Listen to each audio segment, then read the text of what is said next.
Sebelum aku mulai cerita ini, aku penasaran. Kalian nonton dari kota mana? Tulis nama kota atau kabupaten kalian di kolom komentar. Aku ingin tahu sejauh mana cerita seperti ini bisa sampai ke kalian. Kalau usia kalian sudah di atas 30 tahun, tulis, hadir. Aku yakin setelah mendengar kisahku, kalian akan mengerti kenapa sampai hari ini aku tidak pernah lagi menilai seseorang dari pakaian atau penampilannya. Aku masih ingat jelas hari ketika ayah mertuaku menunjuk wajahku di depan semua keluarga. Perempuan seperti kamu cuma numpang hidup di keluarga kami. Semua orang diam. Tidak ada yang membelaku, termasuk suamiku. Saat itu aku hanya menundukkan kepala sambil menggenggam ujung bajuku yang mulai basah oleh keringat dingin. Rasanya seperti ada sesuatu yang perlahan runtuh di dalam dadaku. Aku sudah berusaha menjadi istri yang baik, menantu yang sopan, bahkan menahan semua hinaan selama hampir 2 tahun. Tapi di mata mereka, aku tetap perempuan miskin yang dianggap tidak pantas menjadi bagian dari keluarga itu. Yang paling menyakitkan bukan karena aku dihina, melainkan karena mereka sama sekali tidak tahu siapa aku sebenarnya. Dan mungkin, kalau saja hari itu aku memilih membuka semua rahasia tentang diriku, hidup kami akan berubah jauh lebih cepat. Tapi aku memilih diam. Kalau kalian jadi aku, setelah dihina di depan keluarga besar seperti itu, apa yang akan kalian lakukan? Tetap bertahan atau langsung pergi? Tulis pendapat kalian sebelum aku lanjut. Namaku Alia. Usiaku 29 tahun. Aku menikah dengan Raka karena cinta, bukan karena harta. Kami bertemu 4 tahun sebelumnya saat menghadiri seminar bisnis di Bandung. Waktu itu Raka tidak tahu kalau aku datang sebagai pemilik perusahaan investasi yang menjadi sponsor utama acara tersebut. Aku sengaja duduk di barisan paling belakang, memakai pakaian sederhana, tanpa pengawal, tanpa memperkenalkan jabatan apapun. Aku ingin mengenal orang tanpa mereka mengetahui siapa aku. Dan Raka berhasil membuatku jatuh hati. Dia memperlakukanku seperti perempuan biasa. Dia tidak pernah bertanya berapa penghasilanku. Dia tidak pernah menanyakan keluargaku punya perusahaan apa. Yang dia tanyakan justru sederhana. Kamu sudah makan? Kalimat sesederhana itu membuatku merasa dihargai sebagai manusia. Sejak kecil aku tumbuh di keluarga yang berkecukupan. Ayahku membangun perusahaan dari nol. Beliau selalu berkata, kekayaan bisa dicari lagi, tapi orang yang mencintaimu tanpa melihat uang sangat sulit ditemukan. Karena itulah identitasku selalu kusimpan. Bahkan setelah menikah. Yang tahu siapa diriku hanya ayah, pengacara keluarga kami, dan beberapa direktur utama perusahaan. Raka sendiri hanya tahu aku bekerja sebagai konsultan bisnis lepas. Aku pikir itu sudah cukup. Aku pikir cinta kami akan mengalahkan semuanya. Aku salah. Masalah sebenarnya bukan datang dari suamiku, melainkan dari ayahnya, Pak Hendra. Sejak pertama bertemu, sorot matanya sudah menunjukkan kalau ia tidak menyukaiku. Ayahmu kerja apa? Pertanyaan pertama itu keluar bahkan sebelum beliau menanyakan namaku. Aku menjawab pelan. Ayah punya usaha, Pak. Usaha apa? Di bidang investasi. Beliau hanya tersenyum tipis. Oh, investasi kecil-kecilannya. Aku tidak membenarkan. Aku juga tidak menyalahkan. Karena memang sejak awal aku tidak ingin orang mengetahui siapa diriku. Kupikir kerendahan hati akan membuatku diterima. Ternyata justru dianggap kelemahan. Setelah menikah, hinaan itu semakin sering datang. Kalau bukan karena anak saya, mungkin kamu masih ngontrak. Kamu itu beruntung bisa masuk keluarga kami. Belajar yang rajin supaya pantas mendampingi Raka. Setiap kalimat itu selalu kuhadapi dengan senyum. Bukan karena aku lemah, tapi karena aku mencintai suamiku. Aku tidak ingin rumah tangga kami rusak hanya karena ego. Berkali-kali Raka meminta maaf. Ayah memang begitu orangnya. Sabar ya. Aku mengangguk. Walaupun jauh di dalam hati, aku berharap suatu hari nanti dia berdiri di sampingku saat aku dihina. Bukan hanya meminta maaf setelah semuanya selesai. Hari-hari terus berjalan. Pagi itu seperti biasa aku bangun lebih awal. Aku menyiapkan sarapan. Menyeduh kopi untuk Raka. Lalu mengantarnya sampai depan pintu. Beberapa menit setelah mobilnya pergi, ponselku bergetar. Layar hanya menampilkan satu nama. Pak Surya. Pengacara keluarga kami. Aku menarik napas sebelum menjawab. Selamat pagi, Bu. Nada bicaranya langsung berubah formal seperti biasa. Rapat direksi dipercepat menjadi jam 9. Seluruh direktur sudah hadir. Mereka menunggu keputusan ibu. Aku melirik jam dinding. Masih ada waktu. Baik, saya berangkat sekarang. Dan satu lagi, Bu. Apa? Target akuisisi kita akhirnya memberikan jawaban. Kondisi perusahaan mereka jauh lebih buruk dari perkiraan. Aku terdiam beberapa detik. Laporan lengkapnya nanti saya jelaskan di kantor. Baik. Telepon terputus. Aku masuk ke kamar. Kubuka lemari paling belakang. Di sana tergantung setelan jas hitam yang selama ini tidak pernah kulihatkan kepada keluarga suamiku. Aku mengganti pakaian rumahan dengan jas itu. Kupasang sebuah pin kecil berwarna emas di kerah. Lalu rambutku yang biasanya terurai ku bentuk rapi. Sesaat kemudian sebuah mobil hitam berhenti tepat di depan rumah. Seorang sopir turun lebih dulu. Disusul 2 orang staf yang langsung membungkukkan badan begitu melihatku. Selamat pagi, Bu CEO. Aku hanya mengangguk pelan. Tak satu pun tetangga mengetahui bahwa perempuan yang setiap hari mereka lihat menyapu halaman rumah sederhana itu adalah pemilik perusahaan investasi bernilai triliunan rupiah. Dan yang lebih mengejutkan lagi, perusahaan yang sedang berada di meja kerjaku pagi itu ternyata memiliki nama yang sangat kukenal. PT Hendra Pratama, perusahaan milik ayah mertuaku. Aku menatap nama perusahaan itu cukup lama. Bukan karena aku terkejut, melainkan karena selama 6 bulan terakhir tim analis kami memang terus memantau kondisi keuangan perusahaan tersebut. Aku hanya tidak pernah meminta mereka mencari tahu siapa pemiliknya. Bagiku itu hanya salah satu dari ratusan perusahaan yang mengajukan kerjasama. Sekarang semuanya terasa berbeda. Perusahaan yang sedang menuju kebangkrutan itu ternyata milik keluarga suamiku sendiri. Bu. Suara Pak Surya membuyarkan lamunanku. Apakah proses due diligence tetap dilanjutkan? Aku menutup map di hadapanku. Lanjutkan. Meski perusahaan itu milik keluarga suami ibu. Aku mengangguk pelan. Di kantor ini aku bukan menantu mereka. Baik, Bu. Rapat dimulai. Belasan direktur bergantian menjelaskan kondisi PT Hendra Pratama. Grafik penjualan terus turun. Utang mulai jatuh tempo. Beberapa vendor menghentikan pengiriman bahan baku. Yang paling mengkhawatirkan, ada dugaan manipulasi laporan keuangan yang dilakukan manajemen lama.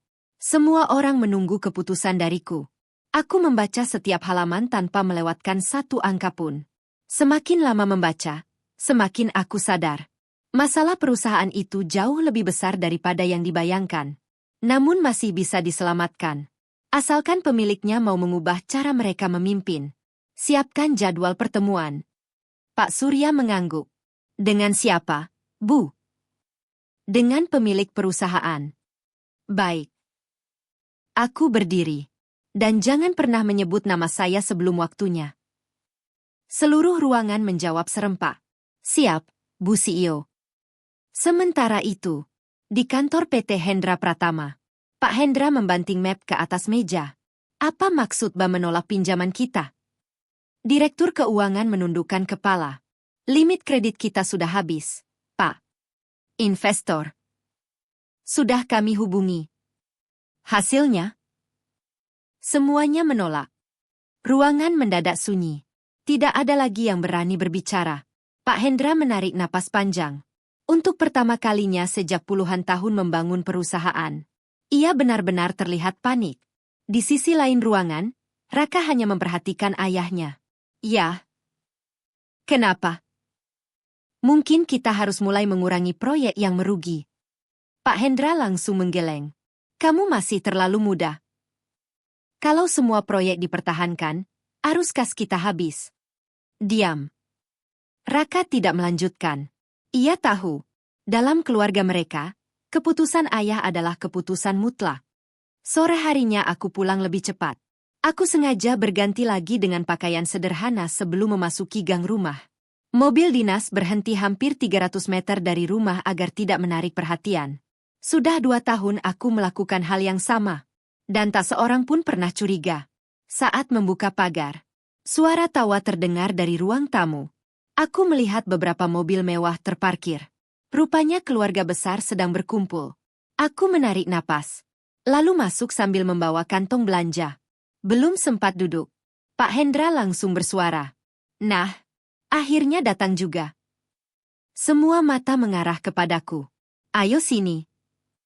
Aku menghampiri dengan sopan. Iya, Pak. Beliau melirik kantong belanja di tanganku. Belanja pakai uang siapa? Aku tersenyum tipis. Uang saya sendiri. Beliau tertawa kecil. Uangmu? Beberapa orang ikut tersenyum. Memangnya penghasilanmu berapa? Aku memilih diam. Kalau perempuan tidak punya penghasilan besar, jangan banyak gaya. Aku masih diam.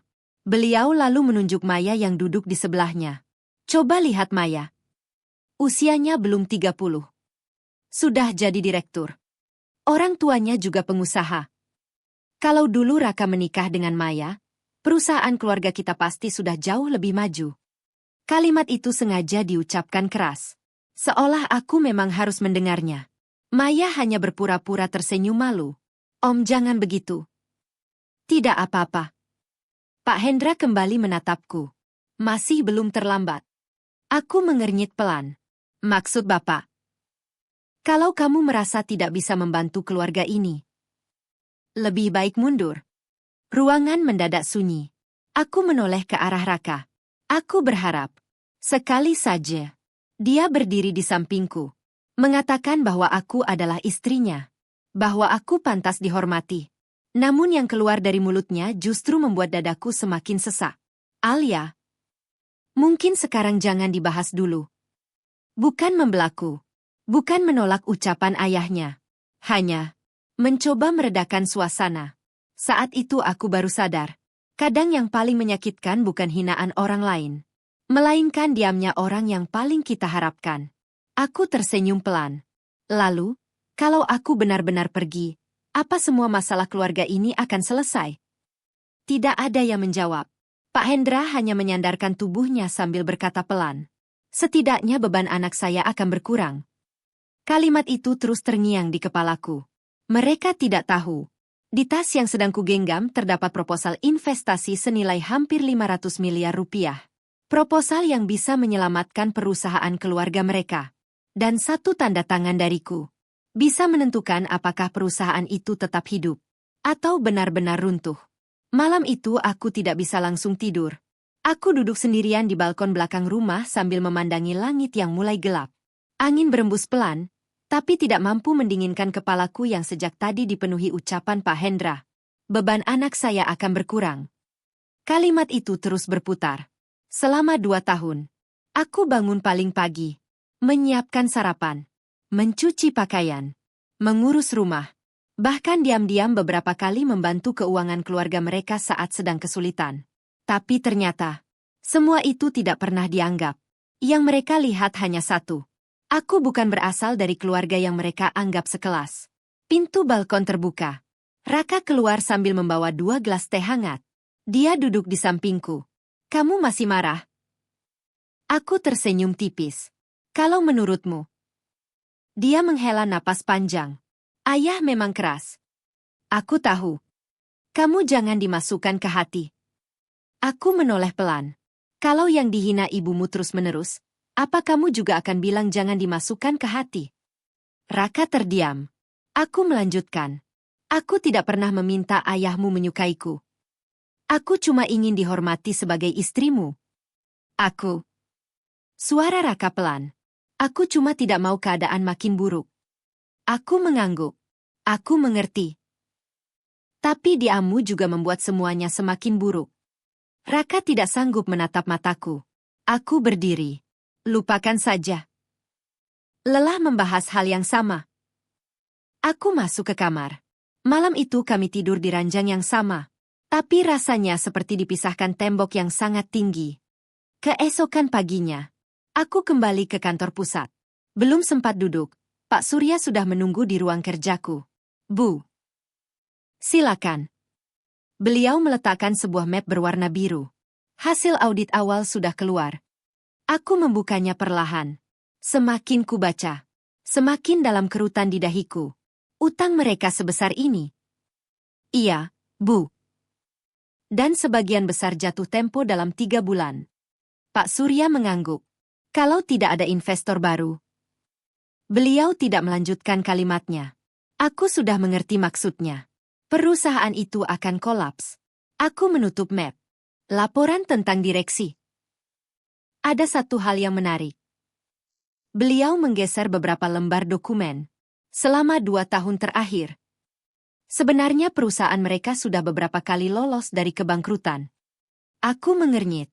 Karena apa? Karena beberapa vendor besar tiba-tiba memberi perpanjangan pembayaran. Bank juga beberapa kali menunda penagihan. Dan ada investor yang diam-diam membeli obligasi mereka. Aku menatap Pak Surya. Siapa? Beliau tersenyum kecil. Ibu. Aku terdiam. Benar. Aku baru mengingatnya. 2 tahun lalu, saat mengetahui Raka mulai membantu perusahaan ayahnya, aku memang meminta tim investasi membeli sebagian surat utang perusahaan itu melalui anak perusahaan lain. Bukan untuk menguasai mereka, melainkan agar perusahaan itu tidak langsung bangkrut. Tidak ada seorang pun yang tahu, termasuk Raka. Pak Surya kembali berbicara.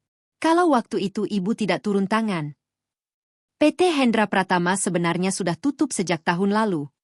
Aku hanya menarik napas panjang. Lucu sekali.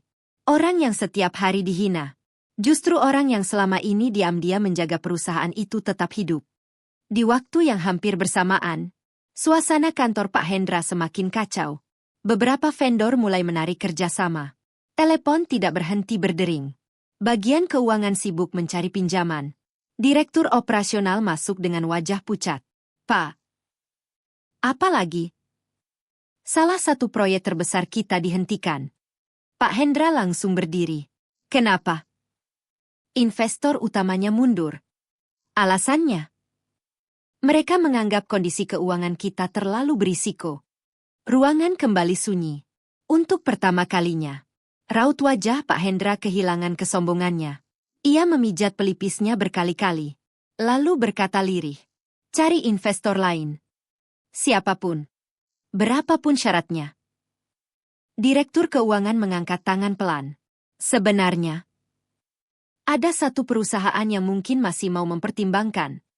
Semua orang langsung menoleh. Perusahaan apa? Direktur itu membuka laptopnya. Logo berwarna emas muncul di layar. Arcana Capital Group. Mereka dikenal sering menyelamatkan perusahaan yang hampir bangkrut. Kalau mereka bersedia masuk, perusahaan kita masih punya harapan. Pak Hendra langsung berkata tegas. Hubungi mereka hari ini juga. Aku sendiri yang akan datang. Tidak ada seorang pun di ruangan itu yang menyadari bahwa perusahaan yang sedang mereka jadikan harapan terakhir adalah perusahaan milik perempuan yang setiap hari mereka hina di rumah. Keesokan paginya, sekretarisku masuk ke ruang kerja sambil membawa sebuah map hitam. Bu Alia, ada surat permohonan audiensi. Aku membuka map itu perlahan. Di halaman paling depan tertulis jelas. PT Hendra Pratama. Aku membaca nama penanggung jawabnya. Hendra Wijaya. Ayah mertuaku sendiri. Sudut bibirku bergerak tipis. Bukan karena senang. Bukan juga karena ingin membalas. Aku hanya tidak menyangka, orang yang selama ini menganggapku tidak berguna, kini datang memohon kepada perusahaan yang kupimpin. Beliau meminta bertemu langsung dengan CEO. Aku menutup map. Jawaban tim. Kami belum memberikan konfirmasi karena menunggu keputusan ibu. Aku berdiri mendekati jendela. Di bawah sana, ratusan karyawan mulai memenuhi area parkir. Setiap pagi mereka datang dengan harapan yang sama. Bekerja. Menghidupi keluarga. Aku selalu mengingat pesan ayahku. Pemimpin yang baik bukan yang paling ditakuti, tapi yang membuat banyak keluarga tetap bisa makan. Karena itu, aku tidak pernah menjadikan perusahaan ini sebagai alat balas dendam. Walaupun aku mampu. Jadwalkan minggu depan. Sekretarisku terlihat sedikit heran. Langsung bertemu. Bu. Tidak. Buat mereka melewati seluruh proses seleksi seperti perusahaan lain. Jangan ada perlakuan khusus. Baik, Bu. Dan aku berhenti beberapa detik. Jangan ada yang membocorkan identitasku. Siap. Sementara itu, di rumah, Pak Hendra sedang mengenakan jas terbaiknya. Beliau berdiri di depan cermin sambil merapikan dasi. Hari itu ekspresinya jauh berbeda. Tidak lagi penuh percaya diri, melainkan penuh harapan. Raka. Iya, ya. Kamu ikut ayah. Mau kemana? Ke Arcana Capital. Raka mengangguk. Katanya CEO mereka sangat sulit ditemui. Itulah kenapa kita harus datang sendiri. Aku yang sedang menyeduh kopi di dapur bisa mendengar semua percakapan itu. Pak Hendra bahkan tidak melirik ke arahku. Seolah aku memang tidak ada. Sebelum keluar rumah, beliau sempat berkata kepada Raka, "Ingat, kalau kerjasama ini gagal, perusahaan kita selesai." Raka hanya mengangguk pelan. Mobil mereka pun pergi. Aku melirik jam, lalu mengambil ponsel. "Pak Surya." "Iya, Bu." "Mereka sedang menuju kantor. Apakah saya perlu menemui mereka?" "Belum. Biarkan mereka mengikuti prosedur." "Baik." Aku menutup telepon, lalu tersenyum kecil. Hari ini, ayah mertuaku akan datang ke kantorku. Tapi beliau bahkan tidak tahu kalau pemilik perusahaan yang sedang dicarinya. Tadi pagi masih membuatkan kopi untuk anaknya. 1 jam kemudian, mobil Pak Hendra memasuki halaman Arcana Capital Group. Gedung itu menjulang tinggi. Seluruh dindingnya dipenuhi kaca. Logo emas perusahaan berdiri megah di bagian depan. Pak Hendra menelan ludah. Besarnya. Raka ikut memandang ke atas. Kalau mereka benar-benar mau membantu, kita selamat. Mereka masuk ke lobi. Begitu pintu terbuka, puluhan karyawan langsung sibuk berjalan dengan pakaian formal. Suasananya tenang, tertata, profesional. Resepsionis berdiri sambil tersenyum. "Selamat pagi. Ada yang bisa kami bantu?" Pak Hendra menyerahkan kartu namanya. "Saya Hendra Wijaya. Saya punya janji dengan CEO." Resepsionis memeriksa komputer beberapa detik, lalu menggeleng pelan. "Mohon maaf, Pak. Bapak belum memiliki jadwal bertemu dengan CEO." Wajah Pak Hendra langsung berubah. "Tapi saya sudah mengirim surat." "Iya, Pak. Dan surat Bapak sudah kami terima. Namun seluruh permohonan harus melewati proses evaluasi terlebih dahulu.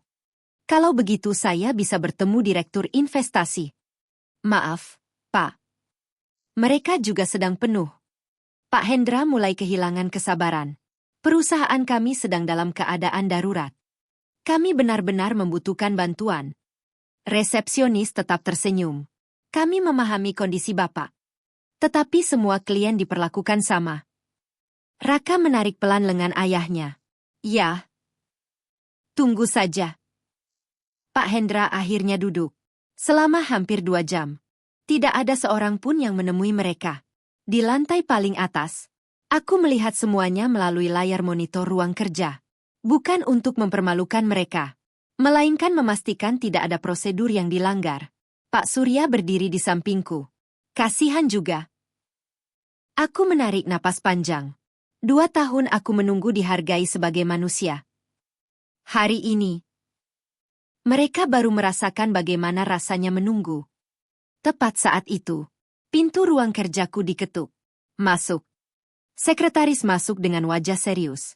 "Bu Alia, ada perkembangan baru." "Apa?" "Perusahaan Hendra Pratama ternyata bukan satu-satunya yang ingin kita akuisisi." Aku mengernyit. "Lalu?" "Ada perusahaan lain yang diam-diam sedang membeli saham mereka dalam jumlah besar." Aku langsung berdiri. "Siapa?" Sekretaris menggeser sebuah dokumen ke hadapanku. Saat membaca nama perusahaan itu, untuk pertama kalinya hari itu, raut wajahku berubah. Karena perusahaan tersebut dipimpin oleh seseorang yang sangat kukenal. Maya. Aku membaca nama itu sekali lagi. PT Mahesa Global. Direktur Utama, Maya Prasetyo. Dadaku langsung terasa sesak. Aku mengenal nama perusahaan itu. Dulu perusahaan itu hanya distributor kecil milik ayah Maya. Dalam waktu 2 tahun, mereka berkembang sangat cepat. Terlalu cepat. "Dari mana mereka mendapatkan dana sebesar ini?" tanyaku. Pak Surya langsung membuka beberapa halaman laporan. "Itu juga yang sedang kami selidiki. Ada yang aneh." Beliau mengangguk. Sangat aneh. Aku kembali duduk. Jelaskan. Setiap kali PT Hendra Pratama mengalami kesulitan, perusahaan Maya selalu muncul. Entah menawarkan pinjaman, entah menawarkan kerjasama, entah membeli aset mereka. Aku mulai memahami arahnya. Maksudmu? Mereka sengaja menunggu perusahaan Pak Hendra melemah. Pak Surya tidak langsung menjawab. Beliau hanya menggeser satu dokumen lagi. Kemungkinan besar. Aku membaca perlahan. Jika seluruh transaksi itu berhasil, dalam waktu kurang dari 3 bulan, mayoritas saham perusahaan keluarga suamiku akan berpindah tangan. Artinya, Pak Hendra tidak lagi menjadi pemilik perusahaan yang ia bangun selama puluhan tahun. Aku menatap keluar jendela. Jadi target sebenarnya bukan membantu, tapi mengambil alih. Pak Surya mengangguk pelan. Itulah dugaan kami. Ruangan kembali sunyi. Jujur, aku masih marah pada Pak Hendra. Aku juga masih kecewa pada Raka. Tapi aku tidak pernah berharap mereka kehilangan seluruh hidupnya. Aku memejamkan mata beberapa detik, lalu berkata pelan. Lanjutkan investigasi. Pastikan semuanya berdasarkan data. Baik, Bu. Sementara itu, di ruang tunggu Arkana Capital, Pak Hendra mulai gelisah. Jam di dinding menunjukkan pukul 2 siang. Sudah lebih dari 4 jam mereka menunggu. Raka beberapa kali mencoba menenangkan ayahnya. Ya, mungkin memang banyak antrean. Pak Hendra menggeleng. Ayah sudah puluhan tahun di dunia bisnis. Belum pernah diperlakukan seperti ini. Raka hanya diam. Tak lama kemudian, seorang pria berjas keluar dari lift VIP. Seluruh karyawan langsung berhenti bekerja. Mereka membungkukkan badan. Selamat siang, Pak Direktur. Pak Hendra langsung berdiri. Beliau mengira itulah orang yang akan ditemuinya. Pak. Pria itu menoleh. Iya. Saya Hendra Wijaya. Saya ingin bertemu CEO. Pria itu tersenyum sopan. Maaf, Pak. Saya hanya direktur operasional. Keputusan investasi tetap berada di tangan Bu CEO. Apakah beliau ada di kantor? Pria itu tersenyum lagi. Ada. Kalau begitu saya bisa bertemu sekarang. Maaf. Beliau sedang sangat sibuk. Pak Hendra mulai kehilangan harapan. Tolong sampaikan. Perusahaan saya benar-benar membutuhkan bantuan. Direktur itu mengangguk. Nanti akan saya sampaikan. Ia masuk kembali ke lift. Tanpa mengetahui, orang yang sedang mereka tunggu sebenarnya berdiri hanya beberapa meter di atas mereka. Melihat semuanya melalui layar monitor. Menjelang sore, aku memutuskan pulang. Hari itu sengaja aku keluar melalui basement agar tidak bertemu siapapun. Mobil berhenti di depan rumah seperti biasa. Aku kembali mengenakan pakaian sederhana. Menghapus riasan. Melepas pinsio. Lalu masuk rumah. Suasana terasa jauh lebih sunyi. Raka duduk sendirian di ruang tamu. Wajahnya terlihat sangat lelah. Kamu baru pulang? Aku mengangguk. Iya. Dia memijat pelipisnya. Hari ini berat sekali. Aku duduk di depannya. Di kantor. Dia mengangguk. Investor tidak ada yang mau membantu. Aku hanya mendengarkan. Ayah juga sampai menunggu berjam-jam. Tapi CEO perusahaan itu tetap tidak mau menemui. Aku menatap wajah suamiku. Ada rasa kasihan. Ada juga rasa kecewa. Andai saja dia tahu. CEO yang diceritakannya itu sedang duduk tepat di hadapannya. Raka menggenggam tanganku. Alia? Iya. Kalau nanti keadaan makin buruk, kamu tetap di samping aku kan? Aku tersenyum kecil. Kalau aku tetap di sampingmu, apa kamu juga akan tetap di sampingku? Pertanyaan itu membuat Raka terdiam. Ia tidak langsung menjawab. Matanya justru menunduk. Aku menarik tanganku perlahan. Jawaban yang paling menyakitkan. Seringkali bukan kata, tidak. Melainkan, diam. Malam itu, saat semua orang tertidur, ponselku kembali berdering. Nama Pak Surya muncul di layar. Bu. Ada kabar penting. Apa? Hasil investigasi awal sudah keluar. Dan dugaan kita benar. Aku langsung berdiri. Jelaskan. Perusahaan Maya diam-diam sudah membeli hampir 30% saham PT Hendra Pratama. Aku memejamkan mata. 30%. Iya. Kalau mereka berhasil mendapatkan sedikit lagi, Pak Hendra akan kehilangan kendali atas perusahaannya. Aku menggenggam ponsel semakin erat. Namun kalimat berikutnya membuatku benar-benar membeku. Bu. Ada satu hal lagi. Maya ternyata tidak bekerja sendirian. Ada orang dari dalam keluarga Pak Hendra yang membantunya. Aku langsung bertanya tanpa berpikir. Siapa? Pak Surya menarik napas panjang. Laporan lengkapnya baru akan saya bawa besok pagi. Tapi nama yang muncul adalah orang yang paling tidak akan ibu sangka. Aku hampir tidak tidur malam itu. Nama yang diucapkan Pak Surya terus berputar di kepalaku. Orang yang paling tidak akan ibu sangka. Siapa? Raka? Tidak. Aku langsung menepis pikiran itu. Selama ini Raka memang sering diam saat aku dihina. Tapi dia bukan laki-laki yang haus kekuasaan. Setidaknya, itulah yang selalu kupercaya. Pukul 7 pagi aku sudah berada di ruang kerja. Belum 5 menit duduk, Pak Surya masuk membawa sebuah map merah. Wajahnya jauh lebih serius dibanding biasanya. Semua datanya sudah lengkap, Bu. Aku mengangguk. Tunjukkan. Beliau membuka halaman pertama. Diagram kepemilikan saham memenuhi meja. Garis-garis merah menghubungkan beberapa perusahaan. Aku memperhatikan satu demi satu. Sampai akhirnya mataku berhenti pada sebuah nama. CV Nusantara Mandiri. Aku mengernyit. Perusahaan ini milik siapa? Pak Surya menjawab pelan. Secara hukum milik seorang komisaris. Tapi pemilik manfaat sebenarnya. Beliau berhenti beberapa detik. Adalah adik Pak Hendra. Aku langsung mengangkat kepala. Pamannya Raka? Iya. Paman Doni. Aku menghembuskan napas panjang. Jadi, orang yang selama ini paling sering duduk di samping Pak Hendra. Orang yang paling keras menyuruh Raka menceraikanku. Justru orang yang diam-diam menjual perusahaan keluarga kepada pihak lain. Motifnya? 300 miliar rupiah. Aku menatap Pak Surya. Sebesar itu. Transfernya dilakukan bertahap melalui beberapa perusahaan cangkang. Aku kembali membaca laporan. Setiap halaman membuatku semakin sulit percaya. Selama ini Pak Hendra sibuk mencurigai orang luar. Padahal, pengkhianatnya makan semeja dengannya setiap minggu. Apakah beliau tahu? Pak Surya menggeleng. Belum. Kalau laporan ini dibuka sekarang, keluarga mereka bisa pecah. Aku memejamkan mata. Sungguh ironis. 2 tahun aku dianggap musuh keluarga. Padahal orang yang benar-benar ingin menghancurkan keluarga mereka. Justru darah daging mereka sendiri. Apa langkah berikutnya, Bu? Aku berdiri. Jangan bergerak dulu. Kumpulkan bukti sebanyak mungkin. Aku tidak mau menuduh seseorang tanpa data. Baik. Siang harinya, ponselku bergetar. Nama Raka muncul. Aku mengangkat telepon. Halo. Alia.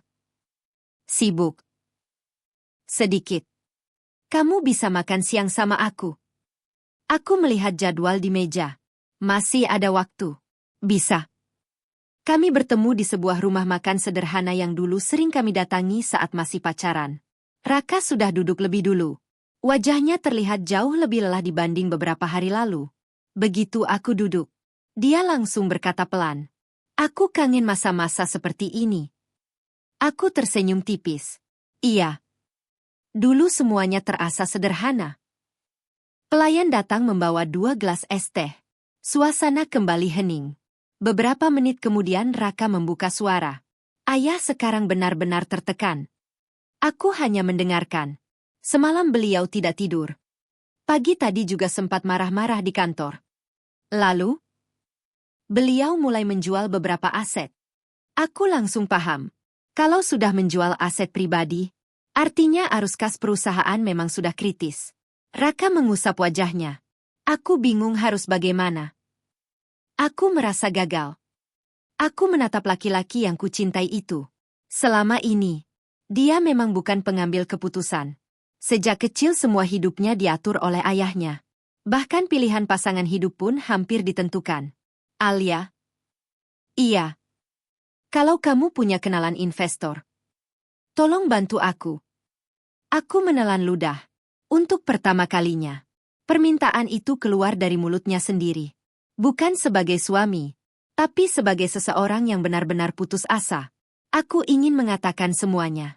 Aku ingin berkata, investor yang kamu cari itu adalah aku. Aku ingin mengakhiri semua sandiwara ini. Namun, aku teringat satu pesan ayahku. Kalau seseorang menghormatimu hanya setelah tahu siapa dirimu, berarti selama ini dia tidak pernah benar-benar menghargaimu. Aku hanya menggenggam tangan Raka. Aku akan berusaha. Dia mengangguk. Terima kasih. Dia tidak tahu. Bukan sedang meminta bantuan kepada seseorang. Dia sedang meminta bantuan kepada CEO yang selama seminggu terakhir dicari seluruh keluarganya. Sore harinya, Pak Hendra menerima telepon dari Arkana Capital. Beliau langsung berdiri dari kursinya. Selamat sore. Suara sekretaris terdengar tenang. Kami ingin menginformasikan bahwa permohonan investasi Bapak telah lolos tahap awal. Wajah Pak Hendra langsung berbinar. Benarkah? Iya, Pak. Namun masih ada satu tahap terakhir. Tahap apa? Presentasi langsung di hadapan CEO. Pak Hendra hampir tidak bisa menyembunyikan senyumnya. Kapan? Hari Senin. Pukul 9 pagi. Seluruh keputusan investasi akan ditentukan dalam rapat tersebut. Telepon ditutup. Pak Hendra langsung memanggil seluruh direksi. Siapkan presentasi terbaik. Kalau rapat ini berhasil, perusahaan kita selamat. Tidak ada seorang pun di ruangan itu yang menyadari bahwa pada hari Senin nanti, orang pertama yang akan masuk ke ruang rapat adalah menantu yang selama ini mereka anggap tidak pantas menjadi bagian dari keluarga mereka.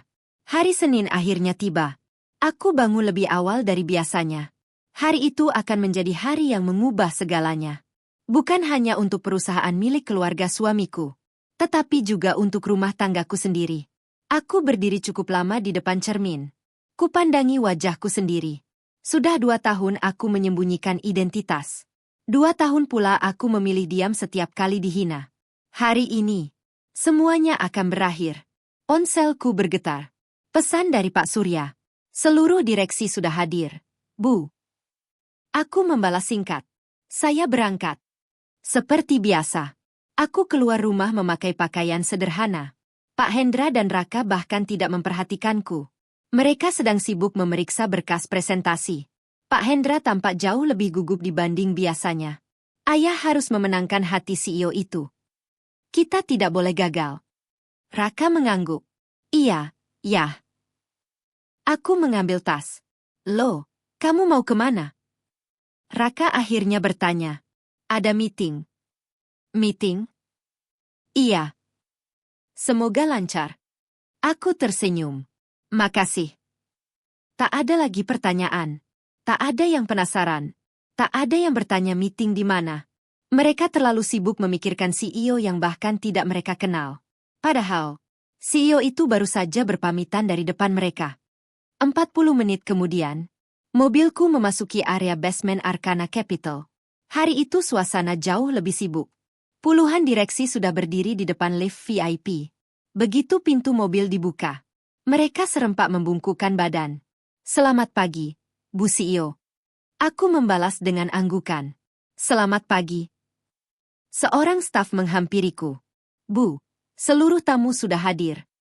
Termasuk PT Hendra Pratama. Aku mengangguk pelan. Biarkan mereka menunggu 5 menit lagi. Baik, Bu. Aku sengaja tidak ingin menggunakan kekuasaan untuk mempermalukan siapapun. Tetapi aku juga ingin memastikan. Mereka datang dengan sikap sebagai pihak yang membutuhkan bantuan. Bukan sebagai orang yang merasa paling hebat. Aku masuk ke ruang kerja. Pak Surya sudah menunggu. Beliau menyerahkan map terakhir. Ini kontrak investasinya. Aku membukanya. Nilainya 500 miliar rupiah. Dana sebesar itu cukup untuk menyelamatkan perusahaan. Namun ada syarat yang kutulis sendiri. Pergantian struktur direksi. Audit menyeluruh. Seluruh transaksi 2 tahun terakhir harus dibuka. Dan semua pihak yang terbukti melakukan penggelapan harus diberhentikan. Pak Surya membaca ulang syarat itu. Bu, kalau syarat ini diterima, akan ada beberapa anggota keluarga mereka yang kehilangan jabatan. Aku menatapnya. Aku sedang menyelamatkan perusahaan, bukan menyelamatkan orang yang mencurinya. Pak Surya tersenyum tipis. Baik. Sementara itu, di ruang rapat utama, Pak Hendra mulai gelisah. Jam menunjukkan pukul 9:10. Beliau beberapa kali melihat pintu. Kok belum datang? Direktur keuangan berusaha menenangkan. Mungkin masih ada rapat lain, Pak. Maya juga hadir pagi itu. Alasannya sebagai calon mitra bisnis. Padahal sebenarnya, ia ingin memastikan Arkana Capital menolak kerjasama tersebut. Kalau itu terjadi, perusahaan Pak Hendra akan jatuh. Dan ia bisa mengambil alih seluruh saham dengan harga murah. Maya duduk sambil tersenyum percaya diri. Dalam hatinya, ia yakin semuanya sudah berada dalam kendalinya. Tak lama kemudian, sekretaris membuka pintu. Selamat pagi.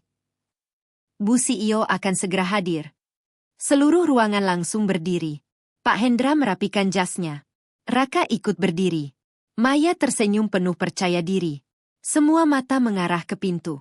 Suasana berubah hening. Detak jam terdengar semakin jelas. 1 detik. 2 detik. 3 detik. Pintu perlahan terbuka. Sepasang sepatu hak tinggi melangkah masuk. Disusul seorang perempuan berjas hitam dengan pin emas di kerahnya. Langkahnya tenang. Tatapannya lurus. Seluruh direksi Arkana Capital langsung membungkukkan badan. Selamat pagi, Bu CEO.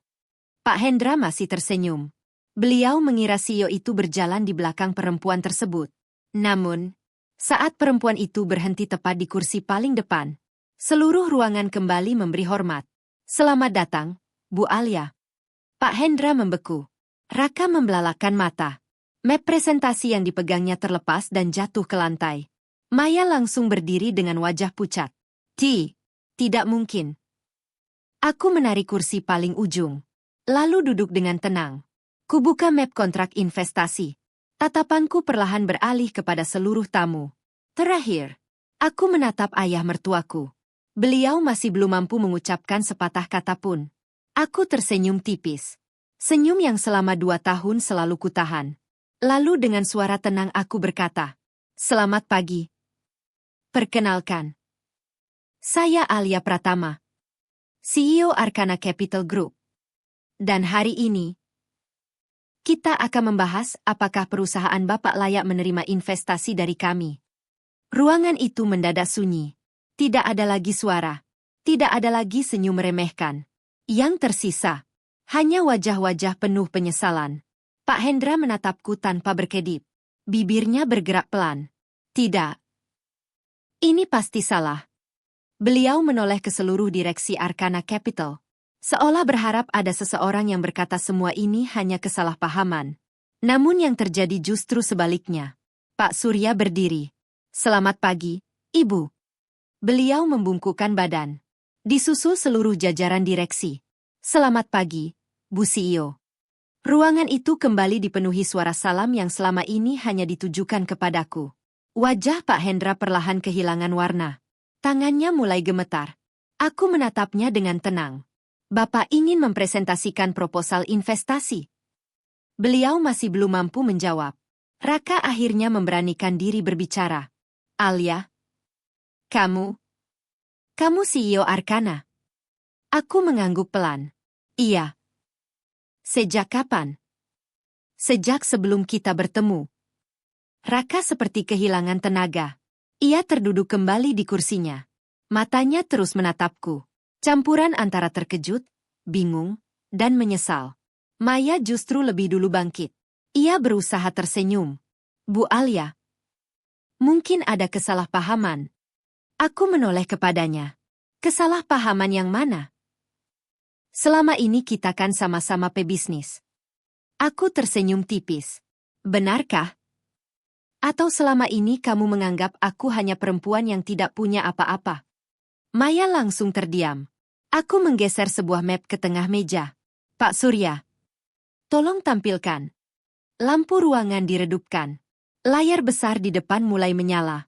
Grafik kepemilikan saham muncul satu persatu.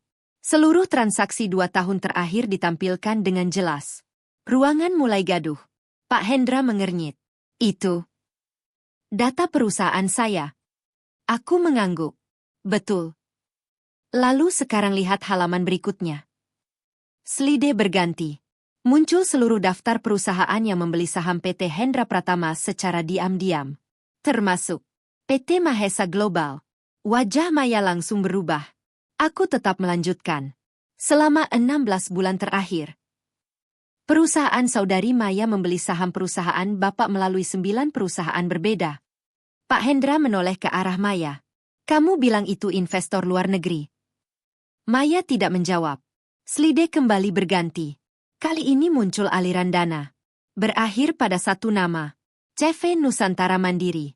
Pak Hendra tampak bingung. Itu perusahaan adik saya. Aku menatapnya. Benar. Dan perusahaan itu menerima transfer hampir 300 miliar rupiah. Ruangan mendadak sunyi. Pak Hendra perlahan menoleh ke arah pintu. Kok Doni belum datang? Aku menarik napas. 15 menit yang lalu. Tim audit kami menyerahkan seluruh bukti kepada penyidik. Hah? Termasuk bukti penggelapan. Dan penjualan saham tanpa persetujuan komisaris. Belum sempat siapapun berbicara. Pintu ruang rapat kembali terbuka.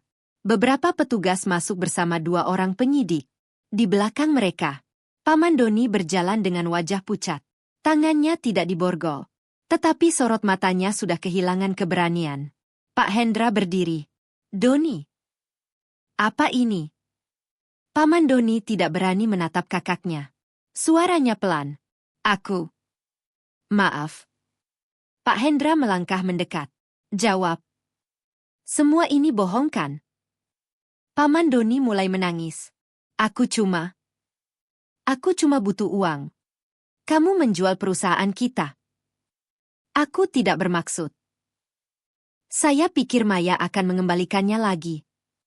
Maya langsung memotong. Itu tidak benar. Aku tersenyum tipis. Kalau begitu mari kita lihat rekaman percakapan kalian. Video hasil investigasi diputar. Suara Maya terdengar sangat jelas. Kalau saham mayoritas sudah berpindah tangan, Pak Hendra tidak akan bisa berbuat apa-apa. Aku yang akan mengendalikan perusahaan. Ruangan benar-benar sunyi. Tidak ada lagi yang bisa dibantah. Maya perlahan mundur. Wajahnya pucat. Aku bisa jelaskan. Tidak perlu. Aku menekan tombol kecil di atas meja. Dengan ini, Arkana Capital membatalkan seluruh komunikasi bisnis dengan PT Mahesa Global. Seluruh perusahaan dalam grup kami juga akan memasukkan nama perusahaan saudari ke dalam daftar hitam. Maya terduduk lemas. Semua rencana yang ia susun selama 2 tahun hancur hanya dalam beberapa menit. Pak Hendra berdiri mematung. Air matanya perlahan jatuh. Beliau menoleh kepadaku. Lalu, untuk pertama kalinya sejak aku mengenalnya, beliau membungkukkan badan. Dalam. Sangat dalam. Alia. Maafkan Bapak. Aku salah.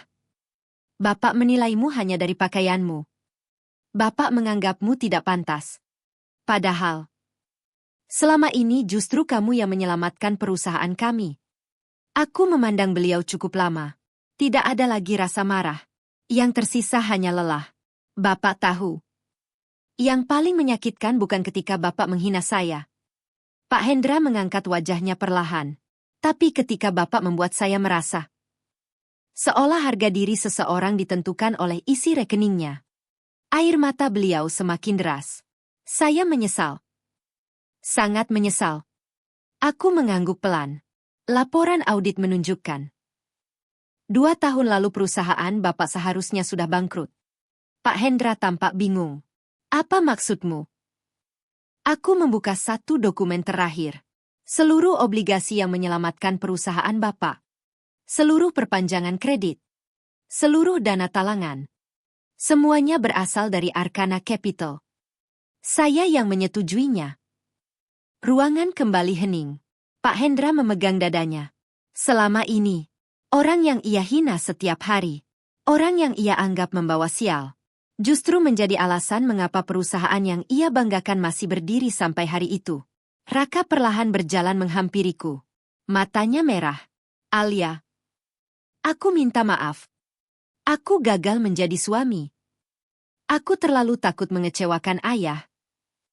Sampai lupa membela istriku sendiri. Aku menatapnya. Kamu tahu kenapa aku tidak pernah membuka identitasku? Raka menggeleng.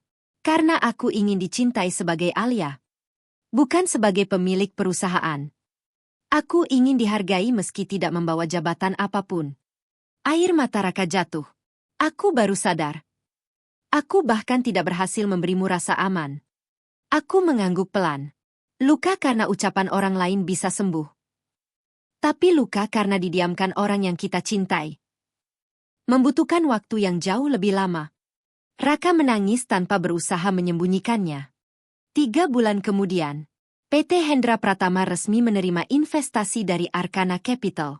Bukan karena hubungan keluarga, melainkan karena perusahaan itu lolos seluruh proses audit dan mengganti seluruh manajemen yang terlibat dalam penggelapan. Pak Hendra mengundurkan diri sebagai direktur utama. Beliau memilih menjadi komisaris. Raka dipercaya memimpin perusahaan. Bukan karena ia anak pemilik, tetapi karena ia berhasil membuktikan kemampuannya. Dan setiap kali rapat bersama Arkana Capital, Pak Hendra selalu berdiri lebih dulu ketika aku memasuki ruangan. Bukan karena aku menantunya, tetapi karena beliau akhirnya belajar bahwa rasa hormat seharusnya diberikan kepada setiap manusia, bukan kepada kekayaan yang mereka miliki. Kalau kalian berada di posisi Alia, apakah kalian akan langsung memaafkan keluarga yang pernah merendahkan kalian? Atau memilih pergi dan memulai hidup baru? Tulis jawaban kalian di kolom komentar. Karena setiap orang pasti memiliki batas kesabarannya masing-masing.